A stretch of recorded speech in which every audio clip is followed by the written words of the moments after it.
Population, 500,000 people. That's it. That's the entire nation. You could fit every single citizen of this country inside a handful of mid-sized American cities and still have room left over. And on July 3rd in Miami, that tiny island nation is going to walk out onto a World Cup pitch and stare across the center circle at Lionel Messi. This isn't a hypothetical. This isn't a what-if video. This already happened. Cape Verde, the smallest nation by population ever to reach the knockout stage of a World Cup, has officially been drawn against the reigning world champions, Argentina, in the round of 32. And if you think this is some throwaway formality before the real tournament begins, you have not been paying attention to what this archipelago has already done over the last 2 weeks. Let's go back to the beginning, because the story of how Cape Verde even got here is, on its own, one of the most remarkable underdog runs in the history of this competition. Before this tournament started, Cape Verde was ranked 67th in the world, 67th. Out of 48 teams that actually qualified for this World Cup, they were ranked 47th by population, second only to one other debutante nation as the smallest country to ever make it to the finals. Nobody outside of African football circles had any real expectation for this team beyond showing up, taking their photos, and going home with 3 respectable defeats and a lifetime of memories. That was the story everyone had already written for them. Then they were drawn into a group with the reigning European champions, a 2-time former World Cup winner, and a Saudi Arabian side that had already shocked the world once before on this exact stage. On paper, this was the most brutal possible group a debutante nation could have been handed, a death sentence disguised as a group draw. It's worth zooming out for a second on why a story like this is even possible in the first place. This is the first World Cup ever played with 48 teams instead of 32, and we've already talked at length about how that single change has flooded this tournament, with smaller nations getting real opportunities they simply never had before. Cape Verde is the single best example of exactly that shift. Under the old 32-team format, with Africa receiving a fraction of the qualifying spots it gets now, there's a real chance this country never even makes it to a World Cup at all, let alone produces a run like this one. The expanded format didn't just add more matches to the calendar, it handed a 500,000-person archipelago the stage to become one of the defining stories of the entire tournament, and they have made absolutely the most of it. Game 1, Spain. The European champions, fresh off winning the continental title in dominant fashion, priced as overwhelming favorites not just to win this match, but to win the entire tournament. Cape Verde didn't just survive 90 minutes against that level of quality. They shut Spain out completely. A 40-year-old goalkeeper, a veteran by the name of Josimar Evora Diaz, known to his teammates and now to the entire football world simply as Vozinha, produced the kind of performance you usually only see in retrospectives about legendary World Cup moments. Spain dominated the ball for the better part of 90 minutes. Cape Verde dominated the only thing that actually matters, the scoreline. And in the closing minutes, with the entire stadium braced for a winner, it was almost Cape Verde who snatched all 3 points, as a header from a corner flew straight at the Spanish goalkeeper instead of finding the bottom corner. 0-0. A point that on its own was already being talked about as one of the biggest shocks in the history of this tournament. Game 2, Uruguay, 2-time former World Cup champions, a side with genuine pedigree and genuine quality up and down the pitch. And this match might be the single greatest advertisement for this entire Cape Verde story, because it wasn't backs against the wall defending this time. It was chaos, courage, and a comeback for the ages. Kevin Pina opened the scoring with a free kick from 30 yards out that found its way through the wall and into the bottom corner. The first goal Cape Verde had ever scored at a World Cup in their nation's history, full stop. Uruguay equalized, then right before halftime, Uruguay actually took the lead. 2-1 with the bigger, more experienced side suddenly in control and the fairy tale looking like it was about to end exactly the way everyone originally predicted. Cape Verde didn't fold. In the 61st minute, a mistake at the back from a Uruguayan defender gifted Helio Varela the chance to slot home from the edge of the box, and the archipelago nation had clawed their way back to 2-2 against 2-time world champions. They didn't get the winner, they didn't need it. A draw against Uruguay after a draw against Spain meant this debutante nation was somehow still alive, still unbeaten, and suddenly sitting in a position nobody could have predicted 2 weeks earlier. Game 3, Saudi Arabia themselves still fighting for survival, themselves no strangers to producing a shock of their own on this exact stage in a previous tournament. The pressure here was enormous, win or even draw the right way, and Cape Verde makes history, lose, and the fairy tale potentially ends in the cruelest way possible, undone by goal difference on the final match day. Cape Verde held their nerve. Another clean sheet, another 0-0, 3 draws, 3 clean sheets against 3 completely different styles of opponent. Unbeaten through the entire group stage in their first ever World Cup appearance against 2 former champions and a side that had already humbled a genuine giant in this exact tournament. 3 points, second place in the group behind Spain, and just like that, Cape Verde, population 500,000, FIFA ranking 67 before a ball was even kicked, became the smallest nation in the history of the World Cup to reach the knockout stage. Not the smallest nation to merely qualify, the smallest nation to actually survive the group stage and keep playing. Football has seen Cinderella runs before, but it's worth putting this one in real context. Senegal reached a World Cup quarterfinal in their tournament debut, stunning the reigning champions along the way. Costa Rica topped a group containing multiple former champions and went all the way to a quarterfinal of their own a decade later. Morocco, as we already know, went even further, reaching an actual semifinal. But none of those runs started from a population this small, a ranking this low, or a group draw this brutal. Cape Verde isn't just adding their name to that list.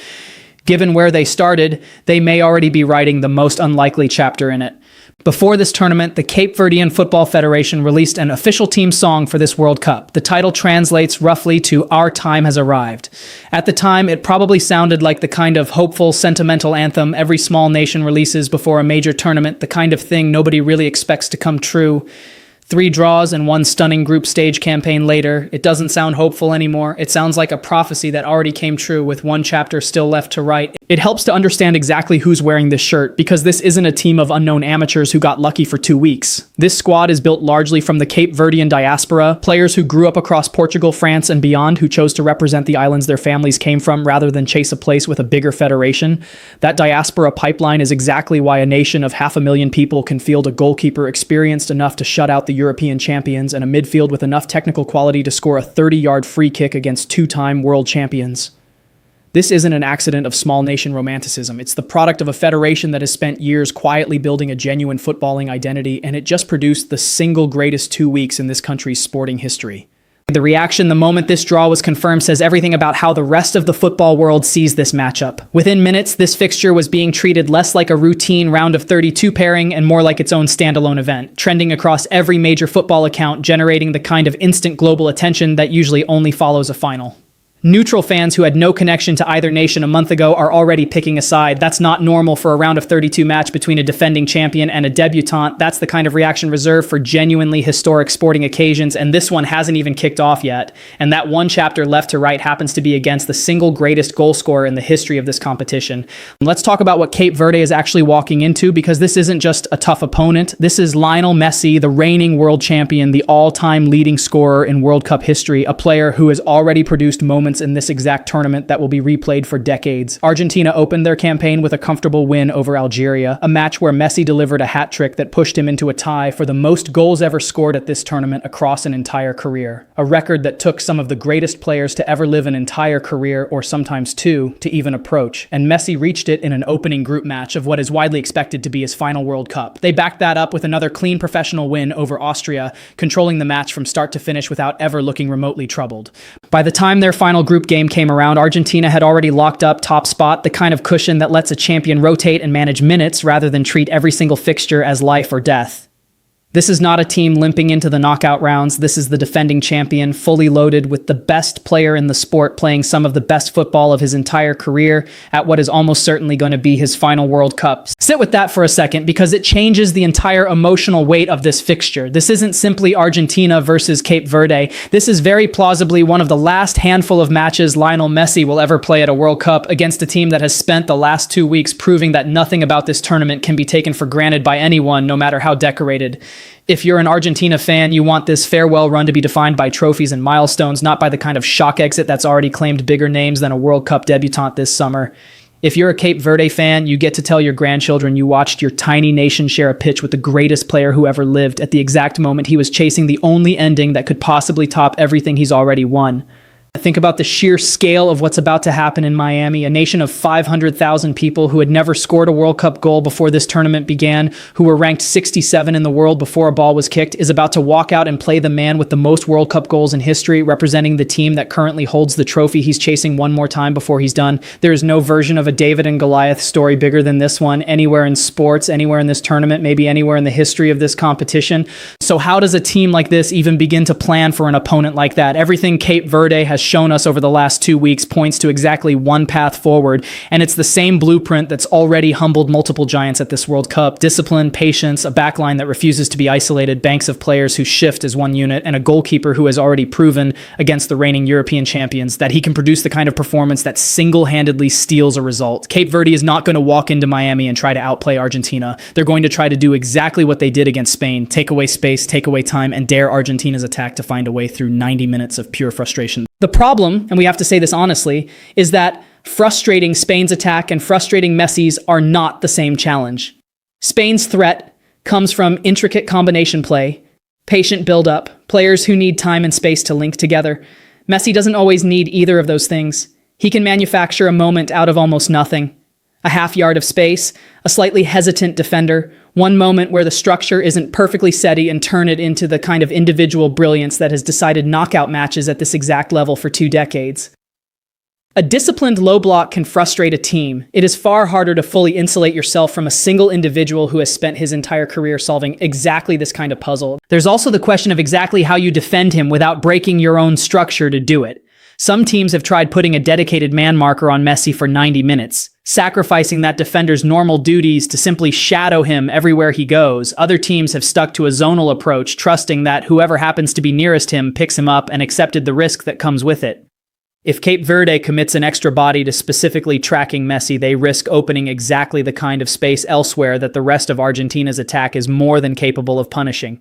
If they stick to the same disciplined zonal shape that shut out Spain, they're betting that the structure itself is strong enough to deal with a problem most international defenses have failed to fully solve for the better part of 20 years. There is no comfortable answer here. There's only a choice about which specific risk you're willing to live with for 90 minutes.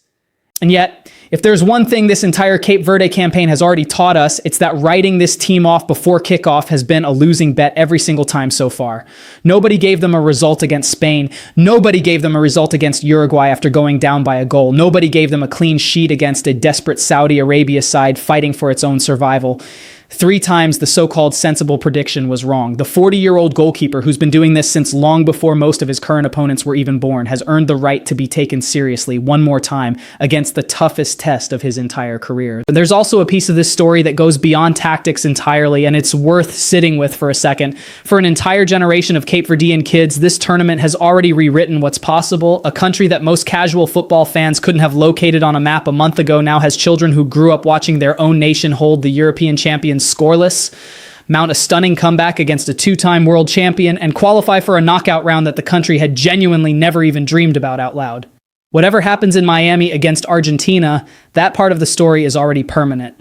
The trophy doesn't decide whether this run mattered. It already mattered the moment Vozinha kept that final ball out against Spain in the opening match of the group. But let's be clear about what's actually at stake on July 3rd, because this match still genuinely matters on the scoreboard, not just symbolically. Win or even force this into extra time and penalties, and Cape Verde doesn't just extend a feel-good story. They reach the round of 16 at their first ever World Cup, a result that would rank among the single greatest achievements by any debutante nation in the history of this sport. Lose. And the story still ends with a country of 500,000 people having gone unbeaten through an entire World Cup group stage against 2 former champions in their first appearance on this stage. There is no version of July 3rd where Cape Verde walks away with anything other than a legacy that outlasts this tournament by decades. For Argentina, the stakes carry a completely different weight. This is a team defending a title led by a player widely expected to be playing in his final World Cup, with an entire football nation desperate to see him lift the trophy one final time before he's done. Every match from here forward is a final in its own right for them, and a banana skin tie against a disciplined, fearless debutante carries exactly the kind of risk that has ended the World Cup dreams of bigger, more decorated teams already in this exact tournament. And Argentina, of all teams, should know better than anyone how real that risk is. The last time they walked into a World Cup as defending favorites, they were stunned in their opening match by a side most experts had given almost no chance.